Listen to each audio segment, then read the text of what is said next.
Hello friends, welcome to time pass. பண்ணை வச்சு ரொம்ப ரொம்ப சூப்பரான ஒரு டேஸ்டியான ரெசிபி தாங்க பார்க்க போகிறோம். பன்னு இல்லைன்னா நீங்கள் பிரெட் இருந்தால் கூட இது போல் செஞ்சு பார்க்கலாம். டேஸ்ட்டு ரொம்ப ரொம்ப அமேசிங்காக இருக்கும். கடையில் நீங்கள் பர்கர் வாங்கினா என்ன டேஸ்ட்டில் இருக்குமோ அதே டேஸ்ட்டில் தாங்க இருக்கும். இதுக்கு நிறைய பொருள் கூட தேவைப்படாது. நீங்கள் வெங்காயம், தக்காளி, முட்டை இருந்தால் போதும். இந்த பன் இருந்தால் போதும். பன் இல்லைன்னா பிரெட் எடுத்துக்கோங்க. இப்போ வாங்க எப்படி செய்யலான்னு பார்க்கலாம். சேனல் இப்போ தான் நீங்கள் ஃபர்ஸ்ட் டைம் பார்க்குறதுனா சேனலை சப்ஸ்கிரைப் பண்ணிவிட்டு பக்கத்தில் இருக்கிற பெல் ஐக்கான் பட்டனை கிளிக் கொடுத்துக்கோங்க. இப்போ நான் 3 பன் எடுத்திருக்கேன். 3 பண்ணையும் இது போல் தனித்தனியாக பிரித்து எடுத்துக்கோங்க. இது வந்து நம்ம ரெண்டாக கட் பண்ணிக்க போகிறோம். இந்த ரெசிபி செய்கிறதுக்கு இது ரெண்டாக ஃபஸ்ட்டு கட் பண்ணிவிட்டு லைட்டாக கீ போட்டு நம்ம ஃப்ரை பண்ணி எடுத்துக்க போகிறோம். பிரிக்கவே முடியாதுன்றவங்கள ரெண்டாக இது போல் பிரித்து எடுத்து வச்சுக்கோங்க.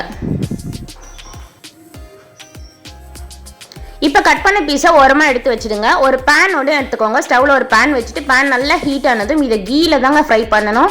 ஆயில் இருந்தால் ஆயிலில் கூட ஃப்ரை பண்ணலாம். ஆனால் கீ போட்டு நீங்கள் ஃப்ரை பண்ணிங்கன்னா டேஸ்ட் இன்னும் நல்லாயிருக்கும். சுவை வந்து இன்னும் கூடுதலாகவே இருக்கும். அதனால் நல்லா கீ போட்டு இது போல் 2 பக்கமும் போடக்கூடாது, ஒரு சைடு மட்டும் தான் போடணும். அதாவது மேல் பக்கத்தில் இருக்குது பாருங்கள், அது 2 ஃப்ரை பண்ணக்கூடாது. அடிப்பக்கத்தில் இருக்கிறத நீங்கள் 2 பக்கமும் ஃப்ரை பண்ணி எடுத்துக்கோங்க. நம்ம 2 பக்கம் கூட பண்ணலாம். அதோடைய கலர் வந்து மேலே சேஞ்ச் ஆகிடும்ன்றதுக்காக பர்கர் மாதிரியே நம்ம கொண்டு வரணும், அதோடைய ஷேப்பு கலர்லான்றதுனால நான் மேல் பக்கம் பண்ண வேண்டாம்னு சொல்கிறேன். பிரெட்டாக இருந்தால் நீங்கள் 2 பக்கம் ரோஸ்ட் பண்ணி எடுத்துக்கோங்க. இப்போ அதை எடுத்து ஓரமாக வச்சுடுங்க. அதே பேனில் கொஞ்சமாக ஆயில் போட்டுட்டு ஒரு பெரிய வெங்காயம் கட் பண்ணி போட்டுக்கோங்க. அது நல்லா ஃப்ரை பண்ணிவிட்டு அது கூடவே ஒரு தக்காளி இதெல்லாம் ஃப்ரை பண்ணிவிட்டு இது கூட நம்ம கொஞ்சமாக முட்டை பிளண்ட் பண்ணி வச்சுருக்கேன். நான் முட்டை வந்து அடித்து வச்சுருக்கேன், அதுவும் ஓரமாக எடுத்து வச்சுருக்கேன். இப்போ வந்து இந்த பன்னுக்கு அழகு சேர்க்க போகிறோம். நம்ம பார்த்தா பர்கர் மாதிரியே தெரியணும்ல. பசங்க வந்தால் பர்கர் தான் மம்மி நம்பணும். அதனால அது மேலே லைட்டாக வெள்ளை எள்ளு போட்டுக்கிறேன்.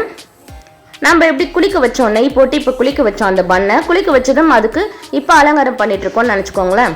மேலே எல்லாம் ஃபுல்லாக லைட்டாக வெள்ளை எள்ளு போட்டு இது போல் அப்ளை பண்ணி விட்டுருங்க. பார்க்க அழகாக பர்கர் மாதிரியே இருக்குது பாருங்கள். இப்போ இது ரெடி ஆகிடுச்சு. வெங்காயம் தக்காளி ரெடி ஆகிடுச்சு. அது கூட கொஞ்சம் காரத்துக்காக நான் சில்லி பவுடர் போட்டுக்கிறேன். நீங்கள் வேணுன்னா பச்சை மிளகாய் கூட போட்டுக்கலாம். என் பசங்களுக்கு பச்சை மிளகாய் பிடிக்கலன்றதுனால நான் சில்லி பவுடர் போட்டுக்கிறேன். இப்போ லைட்டாக தண்ணி தெளிச்சுட்டு அந்த பச்சை ஸ்மெல்லு போனதுக்காக லைட்டாக தண்ணி தெளிச்சுட்டு அதை வந்து ரெடி பண்ணி எடுத்துக்கோங்க. அந்த ரா ஸ்மெல் எல்லாம் போயிடுச்சு. இப்போ கொஞ்சமாக வந்து ஆம்லெட் போடுறதுக்காக முட்டை பிளண்ட் பண்ணி வச்சுருக்கேன். நல்லா ஸ்பூன் போட்டு உப்பு போட்டு நல்லா அடித்து வச்சுக்கோங்க. நான் பிளெண்டரில் பிளண்ட் பண்ணி தான் எடுத்து வச்சுருக்கேன். அதில் கொஞ்சமாக போட்டு அதையும் ஃப்ரை பண்ணி ஓரமாக எடுத்து வச்சுட்டேன். அது வந்து ஒரு கிரேவி பதத்து கிடைக்கணுன்றதுனால அதில் கொஞ்சமாக நான் வந்து ஃப்ரை பண்ணி எடுத்து வச்சிடுறேங்க. இப்போ அதே பேனில் கொஞ்சமாக ஆயில் போட்டுட்டு நம்ம அடித்து வச்சுருக்க முட்டையும் இதில் ஊற்றி ஒரு ஆம்லெட் போட்டு எடுத்துக்கலாம். இந்த மாதிரி நல்ல பிளெண்டர் வச்சு பிளெண்ட் பண்ணதுனால நல்ல ஃப்ளஃபியாக எப்படி வந்திருக்கு பாருங்கள். நம்ம நார்மலாக ஸ்பூனில் பண்ணியாச்சுன்னா இந்த அளவுக்கு நமக்கு கிடைக்காது. அவ்வளோதாங்க, ஆம்லெட் ரெடி ஆகிடுச்சு. இது 3ஆக பிரிக்கலாம். நான் 3ஆக பிரிக்கலான்னு ட்ரை பண்ணேன், பிரிக்க முடியல. சரி 4ஆக பிரிச்சிடலாம் அப்படின்னு நான் 3 பண்ணு எடுத்திருக்கேன். அதனால் 3ஆக பிரிக்கலாம்னு நினச்சேன். சரி ஓகே, 4ஆக பிரிச்சாச்சு. அதையும் எடுத்து ஓரமாக வச்சுடுங்க. இப்போ ஒரு வெங்காயத்தை இது போல் ரவுண்டாக கட் பண்ணி எடுத்துக்கோங்க. கூடவே ஒரு தக்காளியும் ரவுண்டாக கட் பண்ணி எடுத்துக்கிறேன். நம்ம ஃப்ரை பண்ணி ரோஸ்ட் பண்ணி வச்சுருந்தேன் பாருங்கள். அந்த பண்ணு எடுத்துகிட்டு நம்ம ரெடி பண்ணி வச்சுருந்த மசாலாவை அதில் ஒரு லேயர் அப்ளை பண்ணிக்கிறேன். உங்கள்கிட்ட டொமேட்டோ சாஸ், சில்லி சாஸ்லாம் இருந்தால் அது ஒரு லேயர் அப்ளை பண்ணிக்கோங்க. என்கிட்ட இல்லை, காலி ஆகிடுச்சு. ஸோ நான் இருக்கிறத வச்சு உங்களுக்கு செஞ்சு காட்டுறேன். அது மேலேயே ஒரு பிரெட் ஆம்லெட் பீஸ் வச்சுக்கோங்க. அது மேலே இன்னொரு லேயருக்கு வந்து நீங்கள் ரெடி பண்ணி வச்சுக்கிற மசாலா, வெங்காயம், தக்காளி எல்லாம் வச்சுட்டு மேலே அந்த பன்னுடைய பீஸ் இருக்குது பாருங்கள், மேல் பகுதி அதை எடுத்து வச்சிங்கன்னா சூப்பரான பர்கர் ஷேப்லேயே ஒரு பர்கர் ரெடிங்க. டேஸ்ட் வந்து சூப்பராக பர்கர் மாதிரி தாங்க இருந்துச்சு. ஆனால் நான் வந்து பர்கர்னு நான் ஒத்துக்கிறேன், நீங்கள் ஒத்துப்பீங்களான்னு தெரியல. அதனால தான் பர்கர் மாதிரின்னு சொல்லிட்டு இருக்கேன்.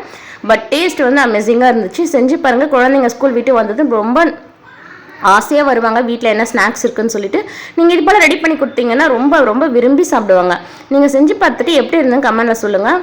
நான் சாப்பிட்டு பார்த்தேன், டேஸ்ட் அமேசிங்காக இருந்ததுங்க. Thank you friends.